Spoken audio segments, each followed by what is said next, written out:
Thought we played. Thought we came out of the locker room to start the game with the right mentality. We played engaged.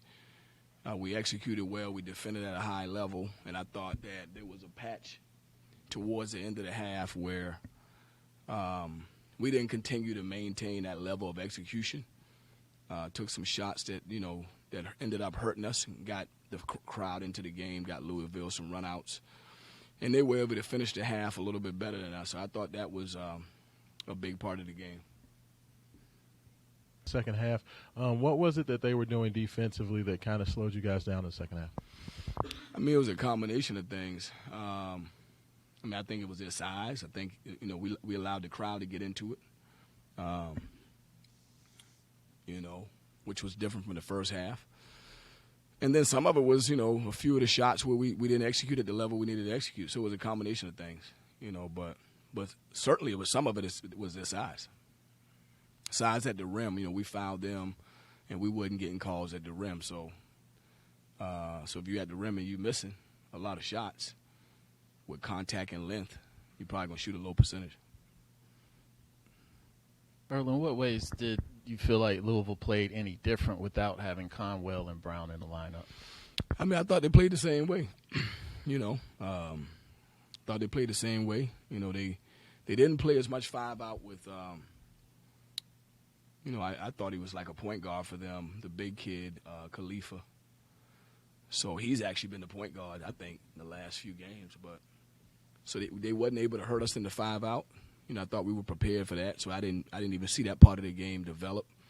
But I thought they were able to get the ball inside a little bit more. To Frew really hurt us, 19 and 13. I mean, it's probably a career night for him. So I thought they got it inside more to him. Maybe that was one adjustment. And then McNeely had some timely shots in the middle of the second half to really open the game up. I was just, you mentioned the five out. I know that Louisville came into this game as such a three-point shooting team, but they also have the presence down low. I mean, how do you kind of balance where you want to put the attention, based on when they start attacking the rim, knowing that they're a team that also can shoot outside? Well, I mean, I knew they were big. Got 2 7-footers. So I knew they were big, and they just got Pryor back, in the lineup. So, we had 2 bigs in foul trouble. Right? They threw the ball inside, they rebounded it. They were very effective in this game. And so, they always going to shoot threes. I mean, that's part of their DNA. But I thought the big guy really hurt us. Just on the rebounding, he had 11 rebounds.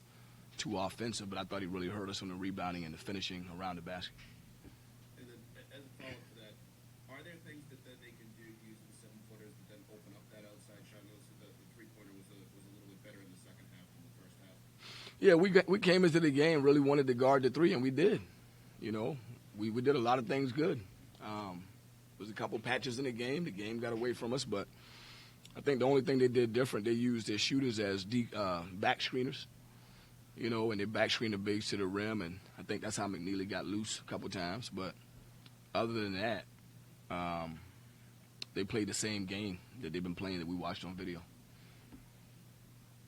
Coach, outside of Fred Payne, have you been satisfied with the offensive production the rest of the team has provided, particularly obviously Donovan, usually one of your top scorers and struggling from the field today through 17? What are your conversations with him that led you to take that? Yeah, I think that offensively, we're a group that got to do it by committee. We got to do everything for each other. We're not that juggernaut team that you can depend on somebody to go get 25 every night. That's okay. We got to know that. That's part of who we are. That's just who we are, right? So I think we got to share the ball, make good decisions, getting each other the right shots. We had 13 assists, so we were unselfish. We had 4 guys in double figures, which is, I would take that any night.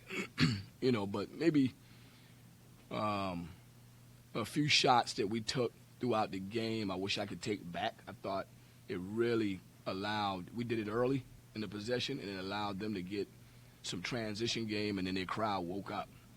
And the crowd wasn't awake until we had a few of those things happening. So, but we had 4 in double figures, and we shared the ball, 13 assists, 6 turnovers, so a pretty good game.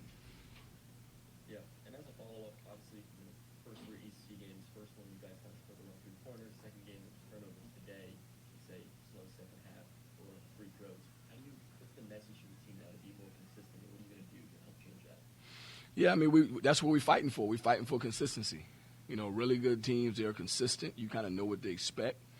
And we find ourselves in pursuit of being that type of team. We show great patches of good basketball, but it's a 40-minute game. And so we got to continue to practice hard and continue to emphasize, the right things and keep trying to get better. And a quick one, is there an update on Jason Matsumoto? Yeah, he had a tweak in practice about a week ago, and so he's day-to-day. He's not out for the season, but he's day-to-day. So obviously he'll be a big part of our team. We get him back, another guy who can shoot with length at 6'9". So, but yeah, he's day-to-day. Hopefully we'll get him back soon.